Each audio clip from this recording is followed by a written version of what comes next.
For more on those discussions, I am joined here in studio by Florida Republican Congressman and member of the House Armed Services and Judiciary Committees, Matt Gaetz. Welcome, Congressman. Great to have you. Good to be with you.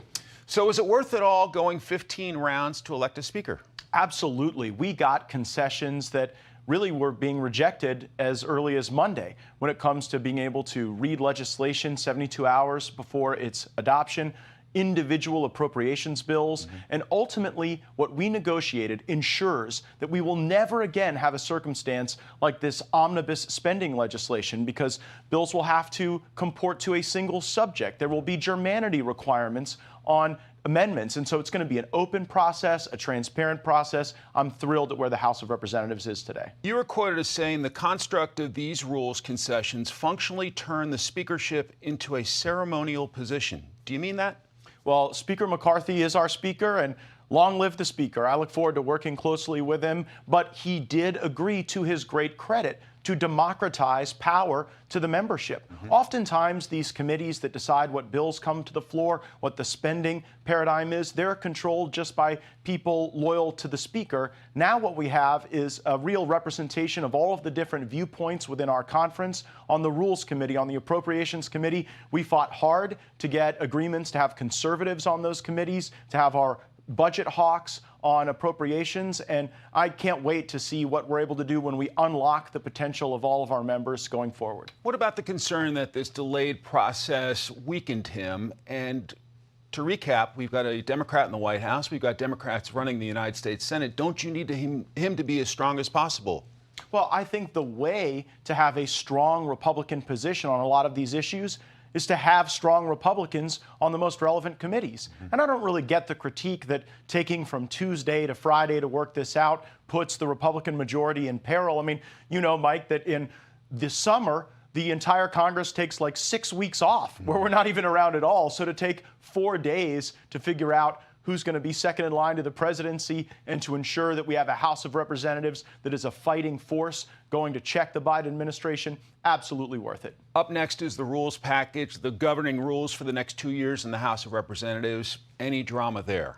I don't expect it. I think this is an exquisite rules package. And, you know, members of Congress, even speakers, we pass through these positions and move on to other things. But oftentimes, when you make the rules better, you can actually improve the health of the institution long term. Some of these rules will allow us to zero in on specific elements of federal spending and force votes on whether or not that is an appropriate use of tax dollars. Also baked into these rules we're going to vote on a church-style commission to evaluate the weaponization of this government against our people. That's the FBI, the DOJ, but even other entities that we see abusing their power to the detriment of the liberty of our citizens. This is going to give us more staff, more resources, and we're going to get government back on the side of the American people. There was a tense moment late night Friday night when Congressman Mike Rogers, expected to be the next chairman of House Armed Services, confronted you. You guys both serve on the Armed Services Committee. What was that all about, and are you guys going to be able to work together on armed services? Well, Mike Rogers is going to be a terrific chairman of the Armed Services Committee, and we share a deep commitment to our national defense, to our men and women in uniform. And of course, in a late night moment of high drama, people can have moments of frustration. But Mike Rogers and I have a 6-year productive working relationship. We're going to work together wonderfully going forward, and I don't think there should be any punishment or reprisal just because he had an animated moment. He has my forgiveness, and certainly is someone who's done great things for our national defense and will continue to do those great things. You've taken some praise from people who liked the fight that you led this week. You've also taken some criticism. Some people saying this is about fundraising, this is about more media appearances.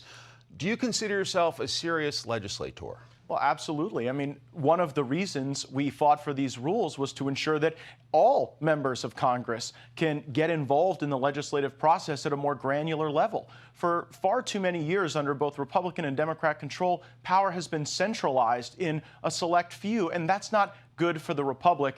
I am not one that's really dearth for a lot of media appearances. I think I'm someone who appears on your network and others more than any other member of Congress, so it's an odd criticism to say that I'm doing this for media hits when I do a lot of those anyway. And even before this episode, I was one of the top fundraisers in Congress, despite the fact that I'm one of the only Republicans in Congress who doesn't accept any lobbyist money or any political action committee donations, because I believe our politics is most pure when it is funded by the people of our country, not those who are paid to try to influence outcomes. Congressman Matt Gaetz of the great state of Florida, great to have you, and we'll be tracking the 118th Congress starting tomorrow. Can't wait. Thanks so much. I'm Steve Ducey. I'm Brian Kilmeade. And I'm Ainsley Earhart. And click here to subscribe to the Fox News YouTube page to catch our hottest interviews and most compelling analysis.